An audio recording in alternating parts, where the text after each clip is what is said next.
Hey there, thanks for checking out Behind the Badgers podcast. Today is April 2nd, 2020. I'm Patrick Herb. Brian Mason is with me. We are in our third week of social distancing podcasting. It's more comfortable for Brian and I to be separated by miles instead of sharing a table. That way we don't have to deal with each other as much. I think the whole dynamic has improved. What has not improved as my coffee intake is out of control right now. Is like working from home all the time. That I drink way more coffee than I have. So I feel like I'm shaking right now a little bit. That's one of the things that I have noticed about social distancing. Yeah, I think having access to my coffee maker 24 hours a day is probably not the best thing for me. I've always been a pretty heavy coffee drinker, but extending it into the afternoon is probably not a great outcome out of all this. My wife and I are forcing each other to drink water, like lots of water. And I think that what it's doing is I'm wearing out the carpet between my home office and the bathroom, but that's more than people want to know. How's isolation going for the Mason family? It's going well. And you know this, your wife is a teacher and an award-winning teacher at that.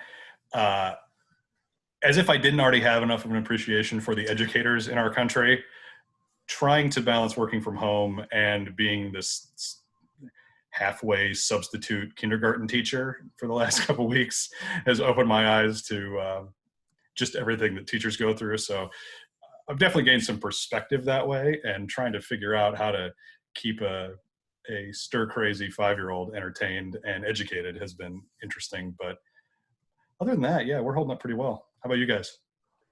We're pretty much wearing out all of the challenges that you can find, like chalk art challenge and anything else that is out there, push-up challenge, and we're kind of running out. We need new challenges. I think we're about one day from joining TikTok, and once we get to TikTok, then it's pretty much all over. So other than that, we're doing fine. We're doing great. The intentional family time is a blessing in all of this. It is a great benefit out of what is otherwise a really challenging time. And it's hard. I mean, be realistic. It's hard to act like anything is hard in our lives right now when you see what's going on in other parts of the country and what people are going through, either dealing with COVID-19 or the people that are on the front lines helping the people that are dealing with it and have a hard time complaining about our situation. Right. We do a sports podcast. I mean, sports feels so trivial right now in a world climate that is so serious and is life and death in a lot of circumstances. So hopefully we can bring a little bit of entertainment and just bring a little bit of a distraction maybe from what is. So to that end, Brian, what's new in the news? There's not a lot in the sports world, but there are a couple things. I'll lead off with one. The NCAA Division I Council Coordination Committee, it's a mouthful, voted on Monday of this week to grant spring athletes an extra year of eligibility after this pandemic has shut down spring sports in college for 2020. That's an interesting decision.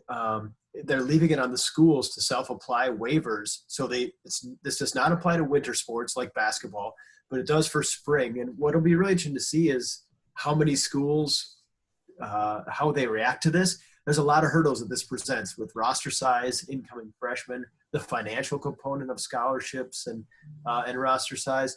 So that'll be a really interesting thing to monitor here moving forward. What else is happening in the news? Well, also on the NCAA front, some more changes to the recruiting calendar, that's something that's going to affect the Badgers a little bit. The dead period that the NCAA had enacted is now extended through the end of May. So what that effectively does is in football terms, take away the spring evaluation period where coaches would normally be out on the road starting April 15th through the end of May and getting into schools and talking to the people that interact with the players they're recruiting on a regular basis. I mean, we had Saeed Khalif on the podcast back in February, and we were talking about the impression that a guy like Joe Rudolph leaves on teachers and administrators and coaches at the high school level with how diligent the Wisconsin coaching staff is in really trying to get a good background and get to know these players. So that's something that now is off the table. You're not going to build, well, I mean, you couldn't get into those schools anyway. They're all closed. But that's a part of the recruiting calendar that now goes away.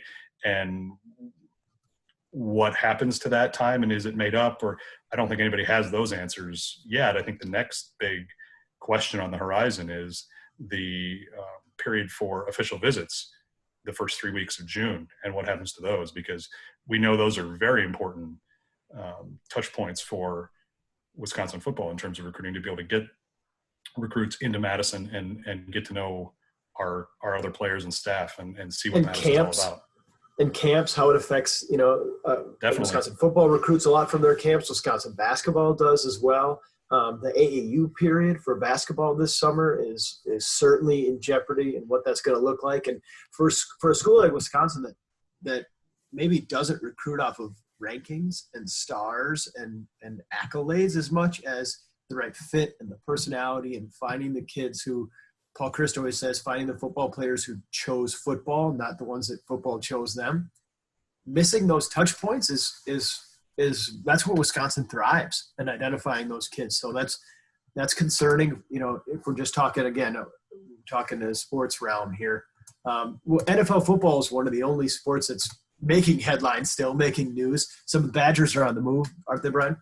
Yeah, I mean, the draft is pretty much the only sporting event that's going to continue, not as planned, because there won't be fans there. There's going to be no pomp and circumstance in Vegas like there would have been.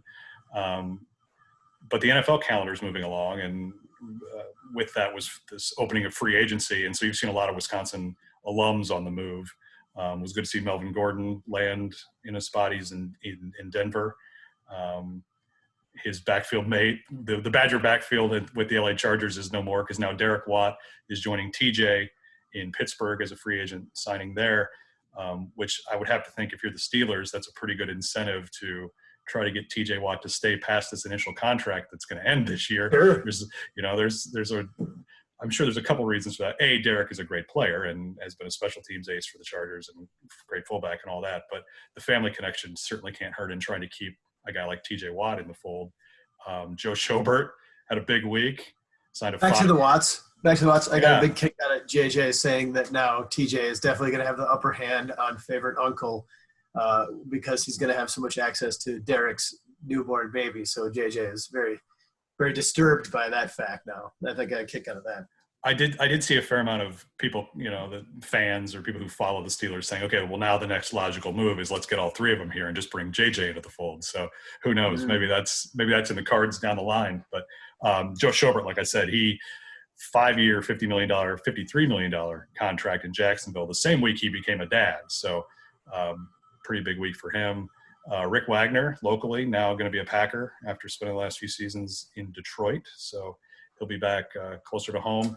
And then Bo Allen goes to the Patriots. So some Badger faces in different places. And then the other part of it was the retirement of Travis Frederick, which as a fan of Travis's personally is a loss. I mean, he's a guy who's going to do a lot of great things in his life, but not seeing him play at that Pro Bowl level anymore is a bummer. Yeah, all you had to do was see some of the comments that came out of Cowboys officials and Cowboys teammates to understand the value that he had and what people thought of him. And you and I got to know him a little bit when he was here, you more than me, but you could see it. He's smart, engaging person, great football player, and he certainly had an impact on Dallas.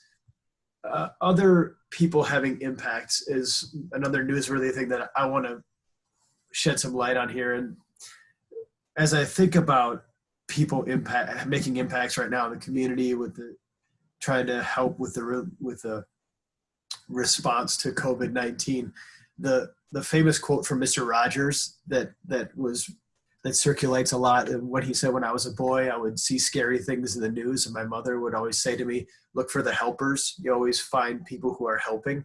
That seems to ring so true right now, that there are people all over the world that are sacrificing and being selfless and trying to do whatever they can to make an impact right now. And it's inspiring to see some of that locally happening with some of if in fact, two of the current UW, one football player and another one who's attached to the program.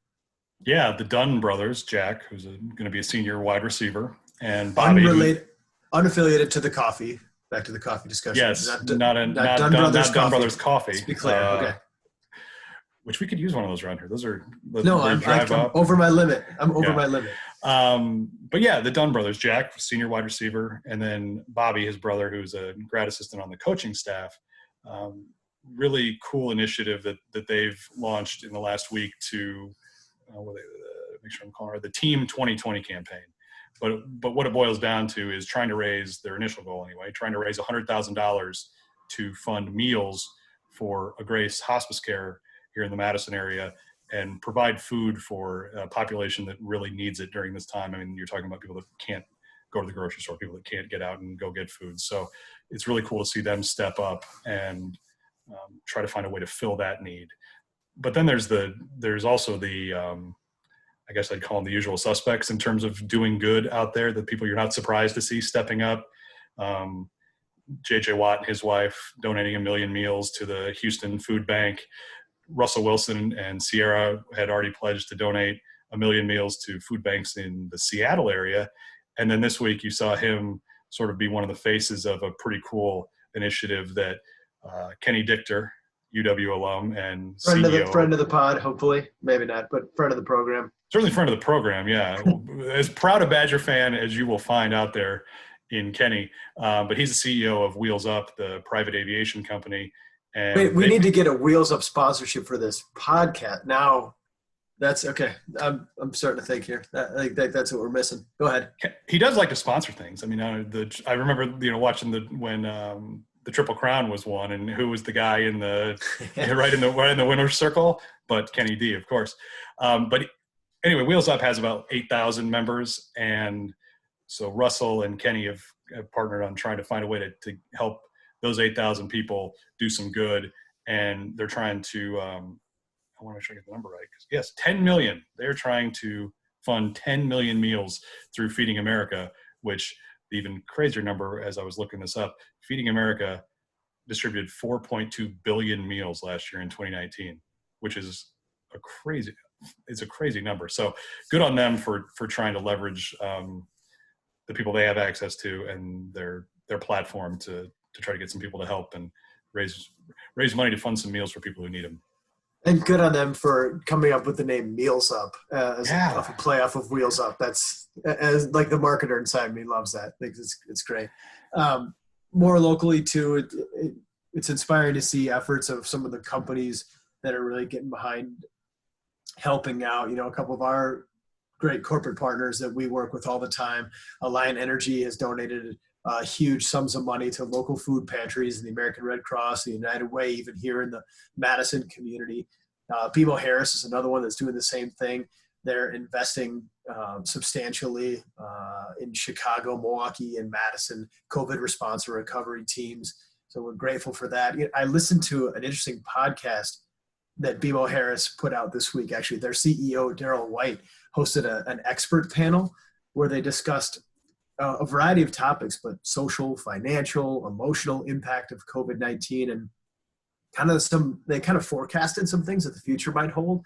They had WebMD's chief medical officer, John White, on there, among others, which was really interesting. And if people, it was an interesting thing to listen to. I would encourage people to check it out.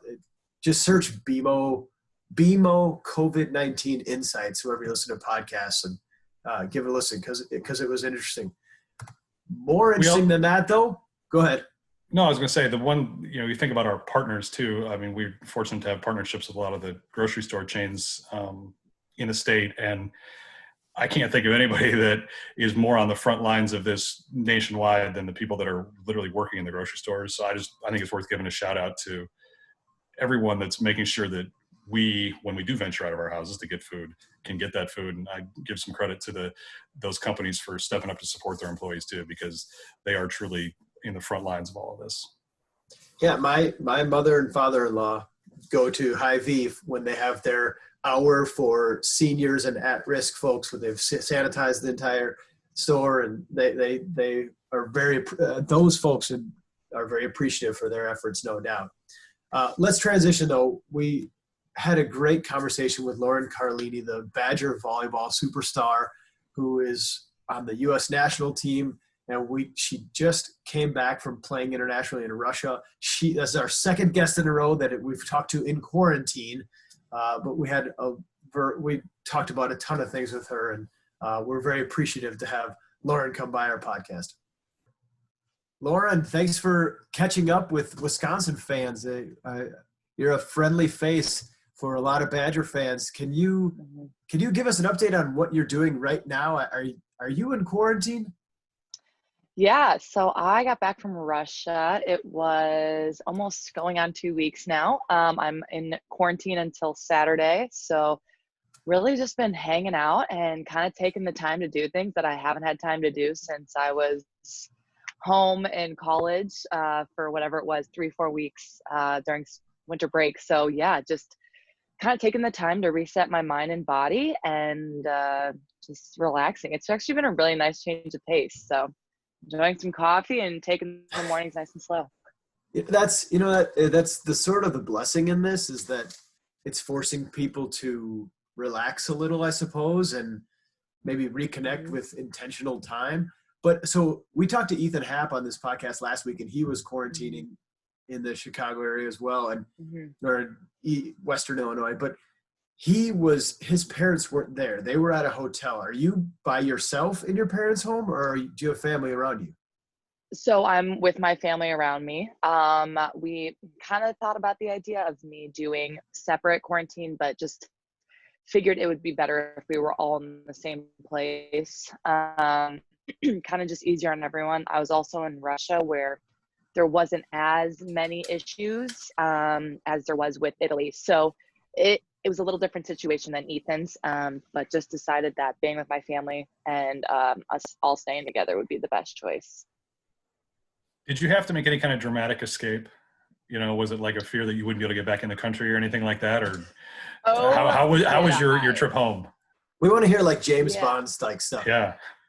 Yeah. So, okay, it was starting to heat up here in the United States, and I was watching the news. It was getting extremely stressful because we were going through playoffs at this point, and we finished quarterfinals, and it was starting to heat up pretty bad in the United States, and certain states started going into travel bans and shelter in places. And so I kind of slowly started packing up my stuff in Russia and just figuring out what would be the best option, and just honestly being ready if I had to leave on a moment's notice. So we played our first semifinal match, and right after that is when the level 4 travel advisory came into place for everywhere in the world.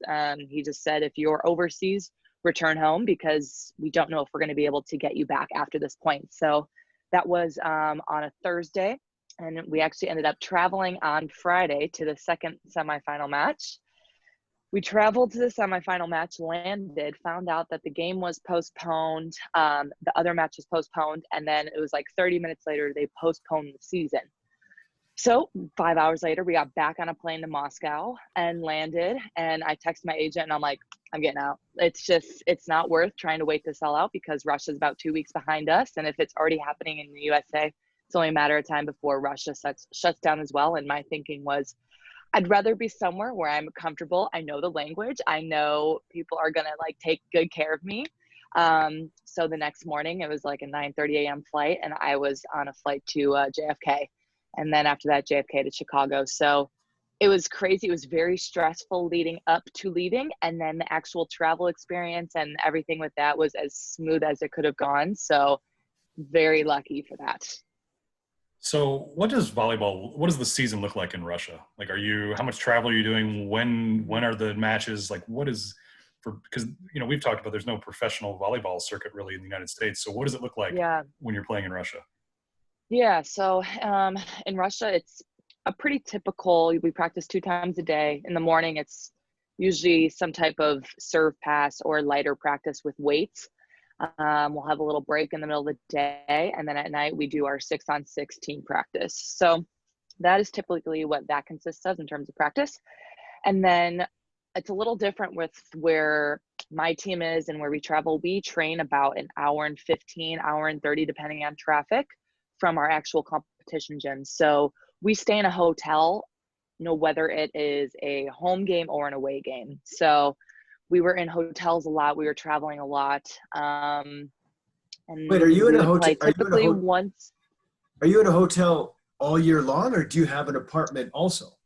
Yeah, so I have an apartment and I'm there. I sleep there most nights. And then it's actually strange. So when we do training, we only train about 5 minutes from our apartment, but they make us stay in a hotel during the day when we have double days. So it's like total lockdown.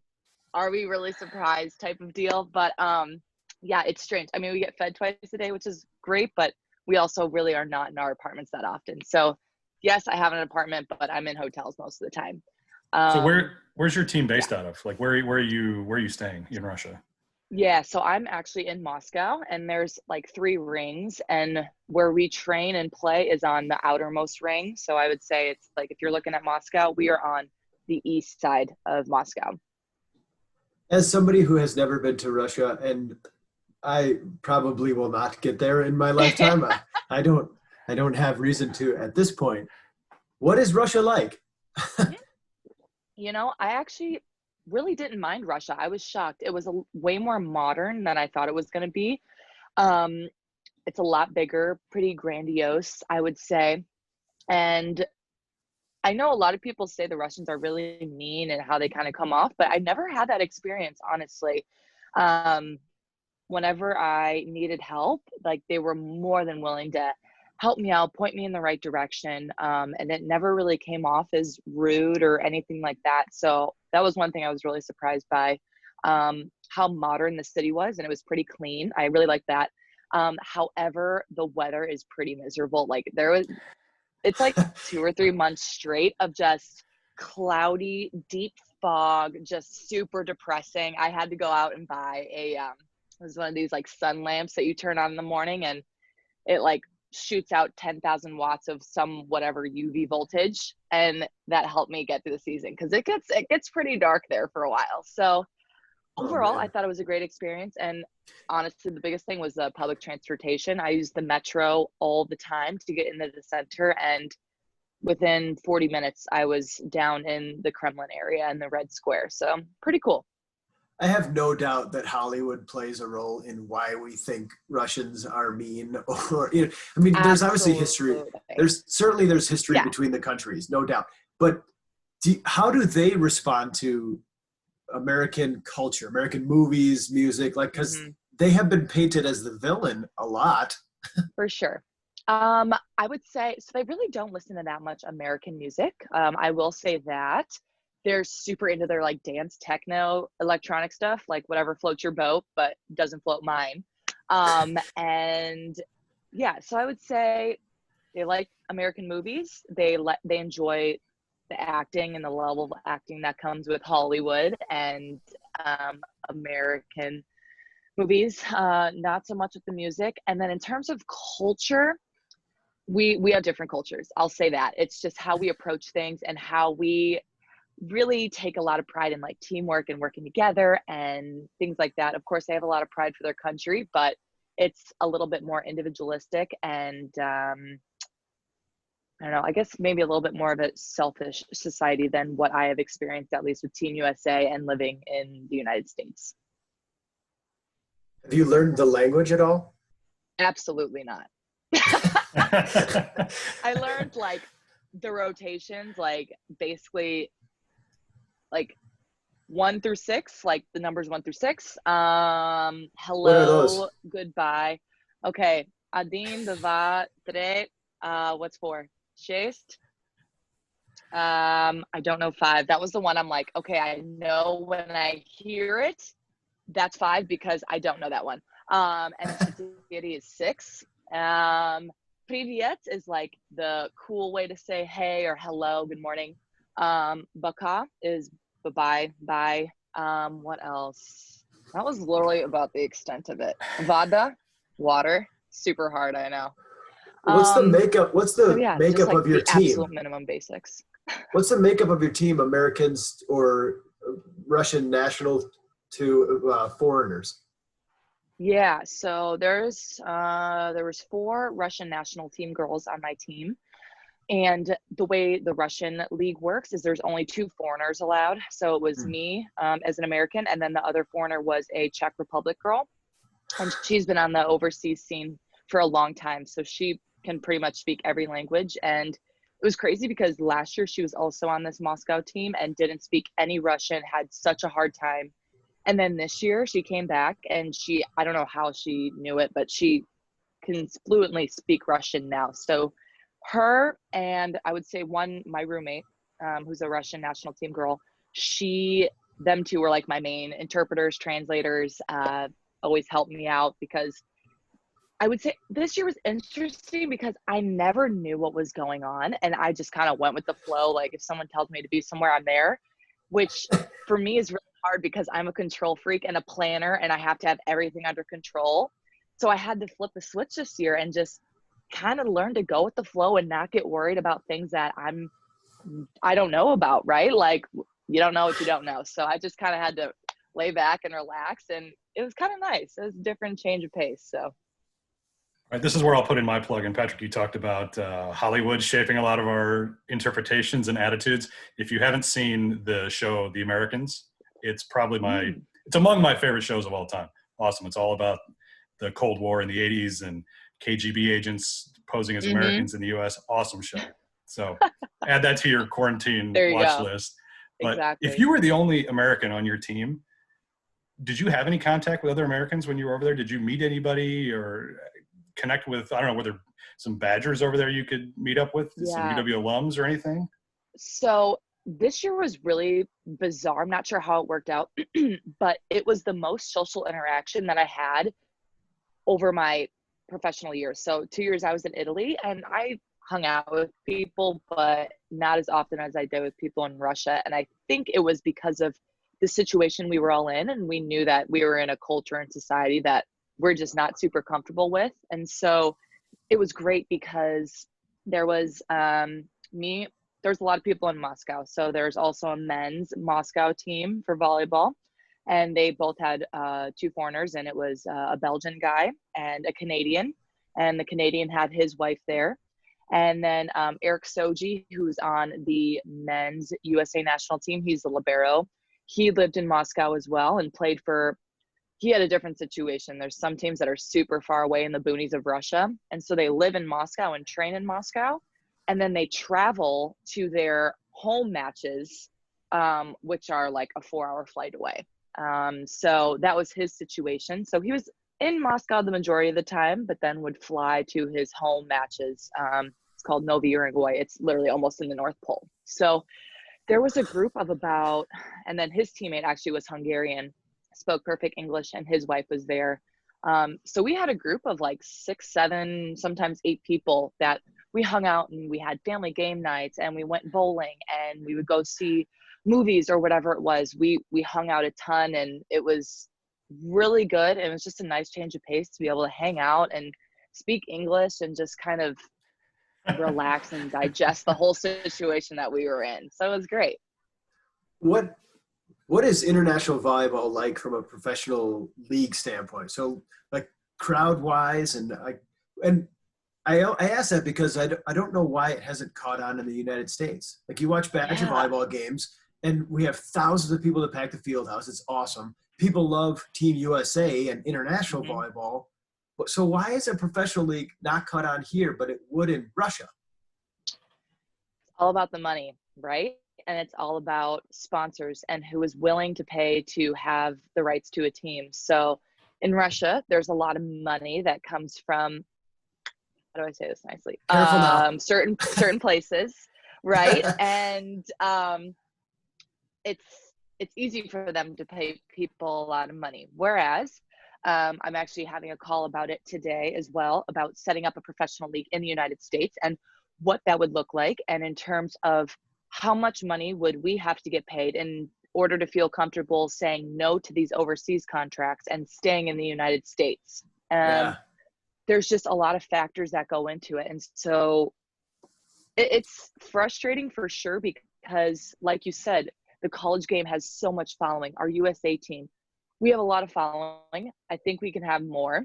And I think some of that can come with the success of winning a gold medal at the Olympics for the first time ever. And so a lot of it just has to do with where the money comes from and who is willing to sponsor and back all of this, because volleyball is a huge sport in the United States, and the leagues would be amazing because all the top players, guess where they have to go? We all have to go overseas in order to play. If we found a way to be able to pay girls accordingly and stay in the United States and create teams in strong developmental areas, it's just, the potential is endless. It's just finding a way of how do we pay everyone and kind of give us reason to stay here. I feel like soccer kind of went through that too, where there were startup leagues that kind of came and went over the last few decades. And then the MLS has now obviously it's got a footing now and it keeps expanding and is widely popular. But there was a big era there where if you were good at soccer, you didn't want to stay in the United States because the opportunities weren't here until the MLS had the infrastructure to be paying competitive rates like that. It sounds similar. So I don't know who your call is with later today, but picking the brains of the people that built the MLS would be advantageous. Absolutely. And it's kind of funny you bring that up, kind of on the same kilter, but was watching the 99 series yesterday on ESPN Plus, and just with those women and what they had to go through in order to bring the same clout that they had as the men's team. I don't know how to say this correctly, but they had a lot of struggles and trying to gain popularity for the sport of soccer. And then they go in 99 and they win the World Cup. And since then, sure, it's not always been a straight way to success, but they found their way back and found a way to fight for equal pay and equal rights and things like that. So I think at some point we're going to have that same battle in terms of professional leagues foreign versus professional league here in the United States.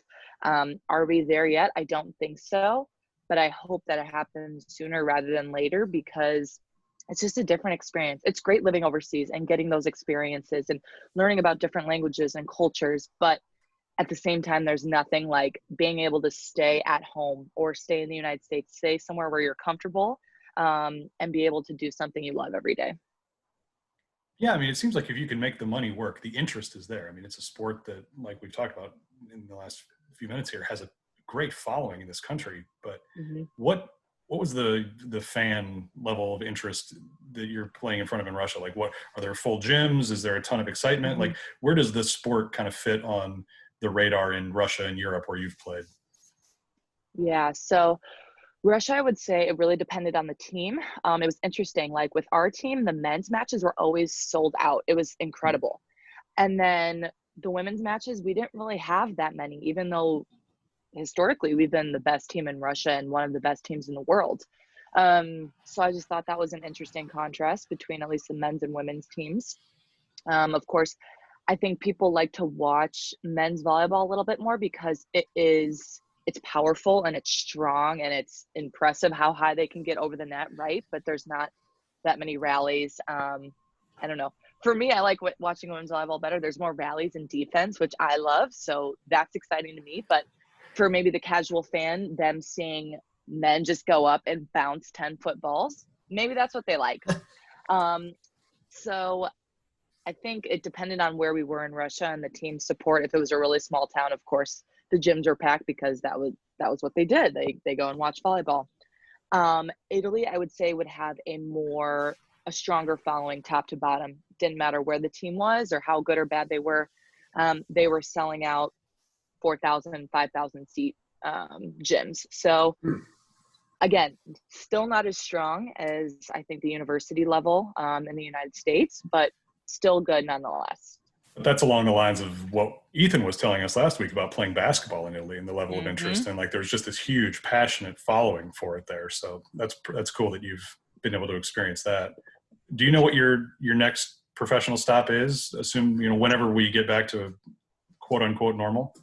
Yeah. So I don't think I've even said it yet, but I have signed with a team in Turkey, Turkish Airlines, and they are based out of Istanbul. And I was so excited to get this contract because I've been wanting to go to Turkey. And since I started playing, knowing professional volleyball, I've always wanted to play in Turkey. And I had such a good experience when I came to Turkey. I was in high school, and just experiencing the culture and the food. And I was like, this is a really cool place.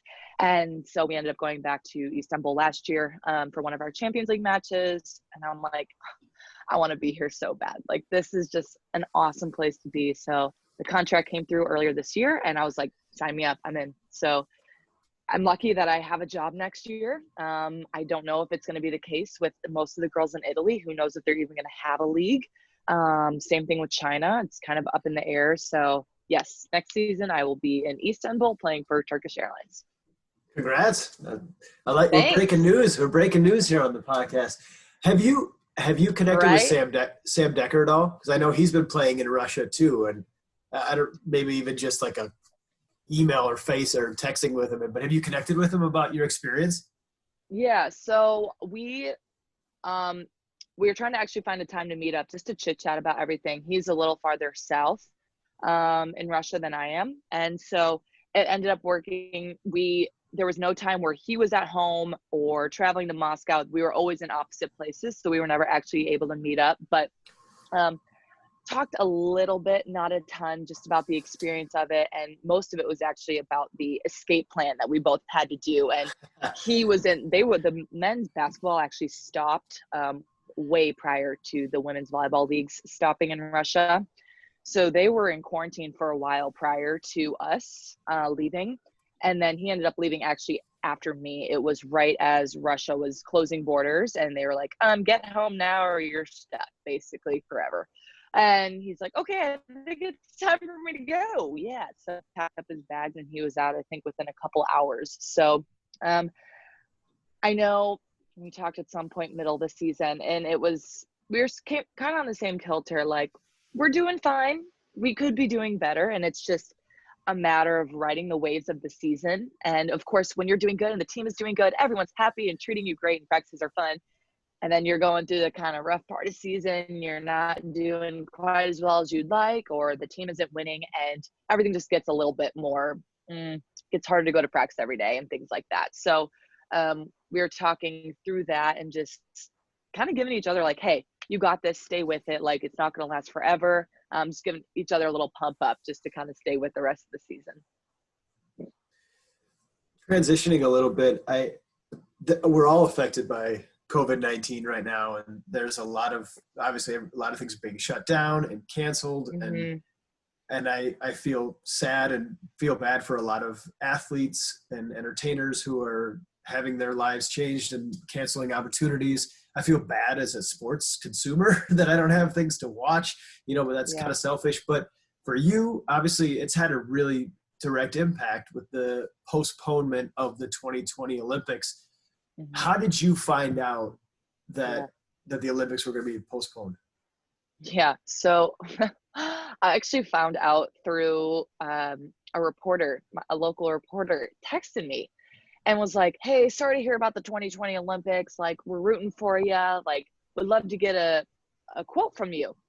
Like, what is this guy talking about? Like, I haven't heard anything from anywhere, like nothing on like Twitter or Instagram, nothing from our staff. So is he misinformed?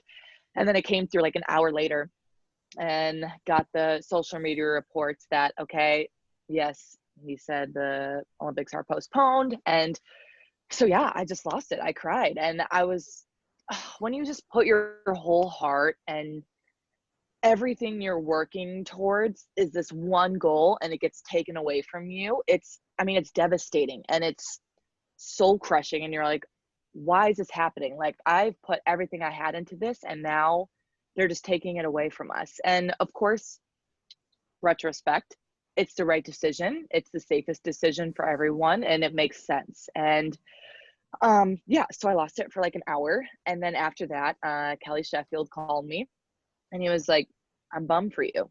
And I was like, I'm bummed for me too, Kelly. And he's like, but you know what? There's only positives that can come with it. And so he started giving me perspective. Hey, you know what, kiddo? It's only postponed a year. It's not postponed 2 years. They're not canceling it. It gives you another year of professional experience, and it maybe weeds out some of the older players on other teams. As a team, as Team USA, we are pretty young. And so we have an advantage in that aspect to gain another year of experience. Whereas a lot of these girls on other Olympic teams, they've been here for a long time, and 1 year can really make a difference for their bodies. So he really just started giving me good perspective and how to kind of approach these next couple weeks in terms of being a leader within the USA team, and just kind of rallying the troops and saying, hey guys, like, yes, this kind of sucks right now. However, there's going to be some delayed gratification with this, and it's only going to make us work in our favor. So kind of, I don't know, just kind of take it as it is right now and use this to work through the summer. And we're all in this together. It's a super weird situation, but we're going to work our way through this, and it's only going to be better, and it's, you know, it's only going to help. So really glad for him, and I love having him in my corner. I know he's always got my back. That's really interesting to hear, and as a Badger fan, I love to hear that about Kellie Sheffield and the impact that he has on alums.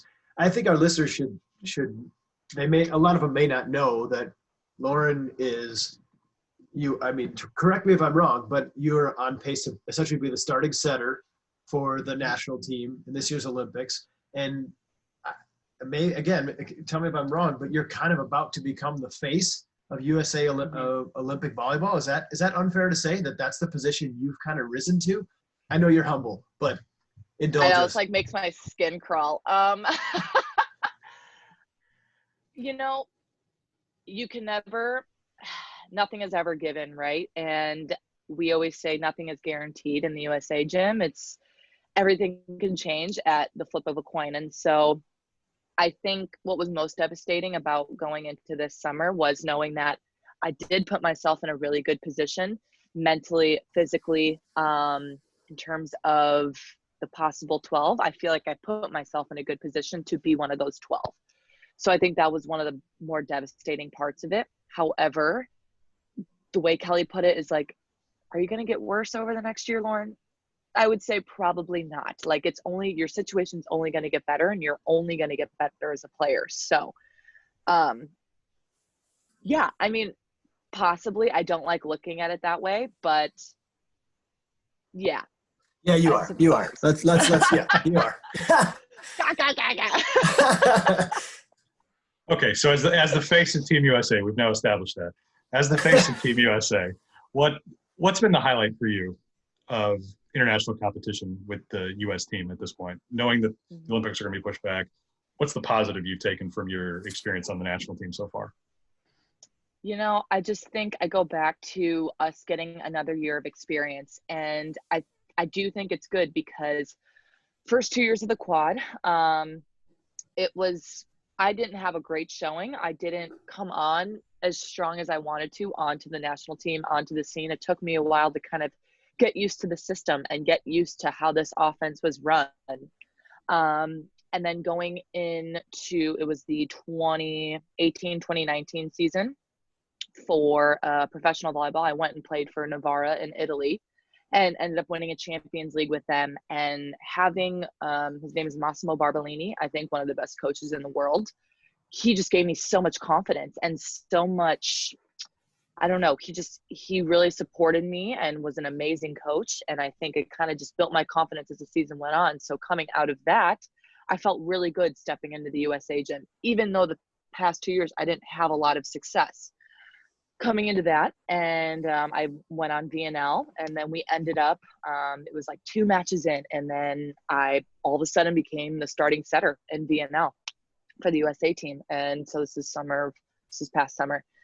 And it kind of just grew from there. So I think just having a really successful Volley Nations League with the team and being the starting setter there and winning gold, and then going into the Olympic qualifiers and having those 3 matches in Louisiana and qualifying for the Olympics, I think those were the 2 really good showings that we had as a team. And so I think giving us one more season, even this year, of just training and working together and working out some of the kinks and kind of fine-tuning some of the things we need to fix, I think that will help us going into 2021 and just give us another leg up, a little something extra that maybe we wouldn't have had this summer.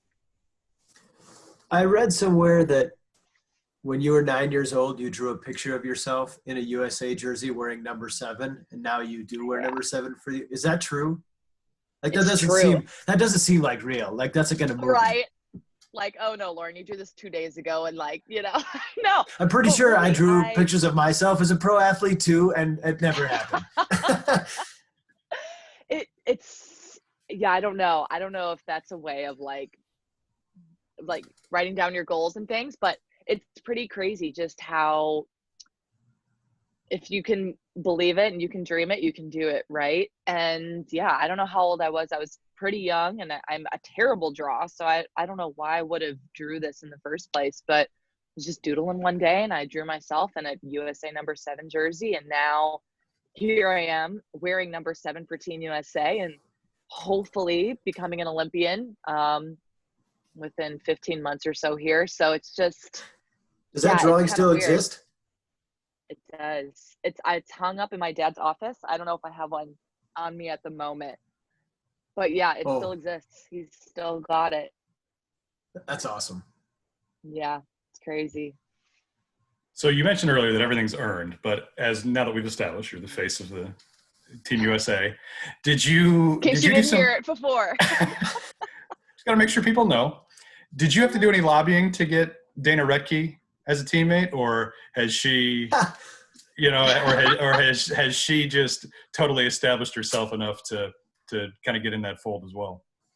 No, I mean, she's earned the right to be able to train with the USA team and get a chance and get an opportunity to play with us during the summers and maybe even possibly get a spot on the Olympic team. And it's just that all is due to her hard work and her passion for the game and her ability to just do things that people at her age and her height cannot do. And so that all comes from hard work and the time that she's put in over the years. And she started so much later than me, and I'm like so jealous that she is where she is. And she's like, I think she started when she was 15 or 16, and it's just incredible how fast she's become so successful at volleyball. So I'm pumped for her, and I'm super excited just to be able to train with her and play with her. And we'll see what happens after this season with Wisconsin. So I'm excited to watch her develop. And I didn't have to do any lobbying. She did that all by herself.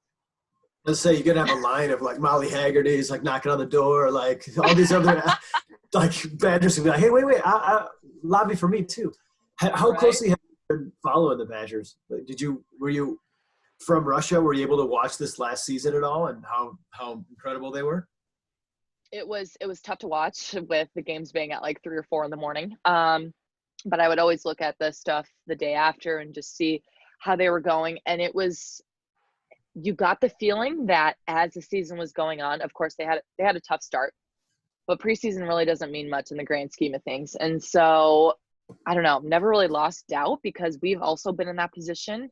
So it was kind of like, all right, let's get some traction under us and let's get some momentum rolling. And I feel like as a fan, you could tell that they were starting to pick up as the season went on. It was kind of like a freight train that was coming for them, for whoever was playing them next. And so it was fun to watch and just so proud of, as an alum, just to watch them play and how they compete and work together. And I think also props has to go out to the social media team and people who put out everything on UW Volleyball. It's so easy to get access to what's going on in the court and behind the scenes and them interacting with each other and with the staff. It's been really fun to watch and see that develop as the years have gone on. But then ended up watching, of course, I didn't get to watch the finals match online. I actually went back and watched it though. And of course it's never how you want to end, but I don't think they're going to get theirs. And whether it's this year or coming years after this, it's only a matter of time because you're getting the feeling that we're just right there. There's just that little bit, that something extra that we need. And so I hope they can figure it out because this group of seniors coming up they're incredible and they've been super fun to follow. You feel some ownership and some pride in it's starting to lay the groundwork for the run that this program's been on the last 6-7 years? I think that 2013 team did a really good job of just kind of setting the standard of how we go about things and how UW volleyball, how we play, and just that mindset that we go about our daily activities with. So I think as a team, we did a really good job of that. But I think every team takes on its own personality, and I didn't really interact with many of these girls that are on the team now. I played with Molly, and I was able to train with Hilly for a little bit when she came in my senior spring. But this team is what they make of it and what they made of it as their 4 years have gone on. And I know, being a part of that program, that the seniors are the ones who kind of run the show, and what are you going to leave this program, and how are you going to leave it in a better position than what you found it. So every year, of course, you have a new group of seniors and a new twist that they're putting on things. And it's been incredible to watch. And I know that, God, soon I hope we get our national championship. It's time. It's time, people. We need it. So you guys, just like this year's group, made it to the national final in 2013. Yeah. But was that the best team you played on? What was the best team you played on during your 4 years? Because there's some good ones. I mean, they're all good. They're all good, and they're all good for different reasons, which is tough. I really loved the team my sophomore year, the 2014 team. That was the team we ended up winning a Big Ten championship with. And I think we were so strong because we had only lost one player. We only lost Amory.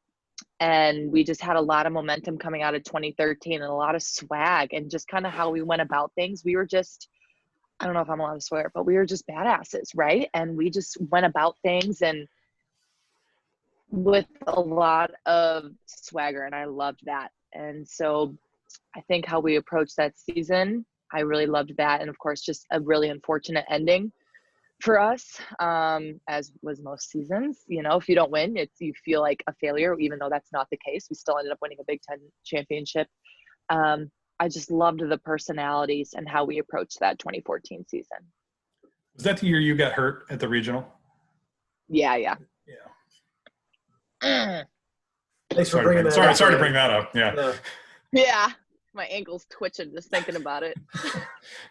Lauren, you brought up, you kind of shed light on your relationship with Kelly Sheffield and the fact that he called you and kind of helped give perspective. We had him on our podcast back in the fall during the volleyball season, and it was one of my favorite conversations we've had. And I knew Kelly a little bit from seeing him and in the hallways and stuff, but I had not had a conversation like that with him. And he was so genuine and funny and quirky, but but I really enjoyed the conversation. What from your vantage point, both playing for him and then maybe now watching from afar, why do you think he's been so successful? What makes him such a good coach? I think the biggest thing, oh my God, it's got chills. That was weird. I think the biggest thing that makes Kellie Sheffield so great and such a good coach is that it's not just about volleyball with him. It's about him reaching out and caring about each one of his players as a person and what's going on in their personal life and how can he be of service to you. And I found that through my career at Wisconsin and now. And there were times he didn't even want to talk about volleyball. He's like, how's your dad doing? What's your sister doing? What do you want to do after volleyball? And we would have these conversations and wouldn't bring up volleyball once, right? And it was just refreshing because so many times, especially as a professional now, it's all about volleyball. It's never about your personal life and what's going on behind the scenes. And so to get just a different perspective and someone asking about how you are doing and what do you feel like you need and just kind of lay it on me type of deal. It's refreshing and it's so nice to have someone like that in your corner. And I wish that everyone could have that same relationship with their coach or someone in their life, because it's nice to just take a step back and just not feel like everything is on your shoulders and the burden's on your shoulders. You can kind of push it off on other people and get a different perspective. And I think one thing me and Kelly actually always talk about is I get so caught up in certain decisions and things that are being done. And I think of it as a player. I don't know the coaching side of it and why decisions are being made or why we're doing what we're doing at certain times. And so for him to step in and say, okay, I understand where you're coming from as a player. However, as a coach, this may be why they are doing what they are doing. This may be why this decision is being made. And so I think between him caring about you as a person and what's going on behind the scenes in your personal life, as well as just offering a different perspective that you may not have thought of as a player, it's really nice. And I know that he's always got my back and I've got his back. And yeah, I love that man. He's awesome. Lauren, thanks so much for taking the time to join us. This has been a really great conversation. And I mean, you mentioned that this program, you feel like, its time is coming in terms of a championship. And we know even if you have to wait a year, your time's coming. The Olympics are coming.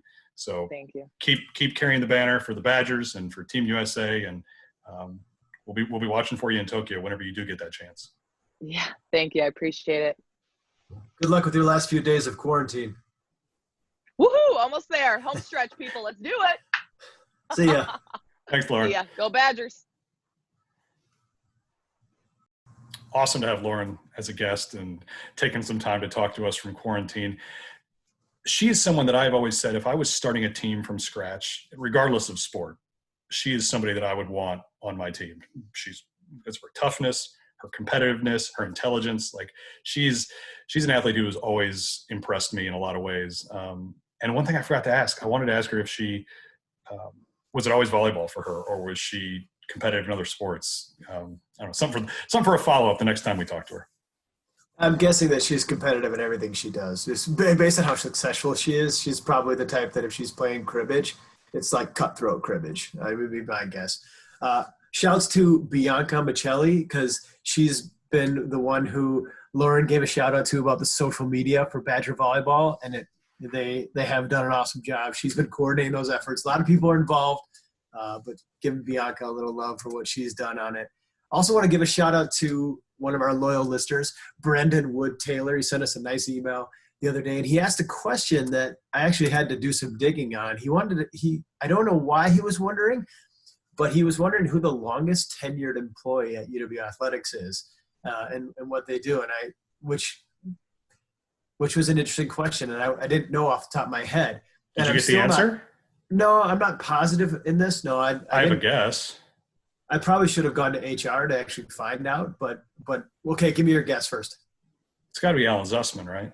That was what the consensus was from the people that I asked, and I thought he's now in his 43rd year working with Badger athletes in the academic services. Not far behind him, Mary Weaver Cleese is in her 37th year. She's also in academic services.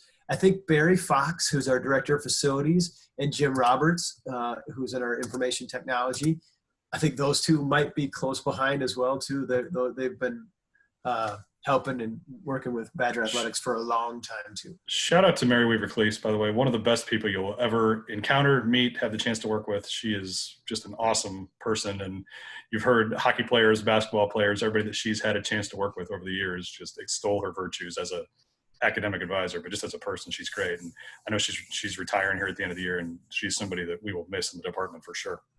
Yeah, one storyline that got a lot of attention in the men's basketball season this year was Rashard Griffith coming back to UW and finishing out his degree 20 years after starting it. Mary Weaver Cleese is the one that he has been working with. She's been the one that has been keeping him on the straight path to getting it, and he has credited her with a lot of his development and making sure that he gets his degree, which is an awesome story, but she is a big piece of that too. So some big shoes to fill for sure. Yeah. Thanks everybody for checking out our podcast. Appreciate you listening. If you can give us a review, maybe on Apple Podcasts or wherever you listen to it, it helps us get in front of more and more Badger fans. And hopefully we can just bring a little bit of a distraction in this time.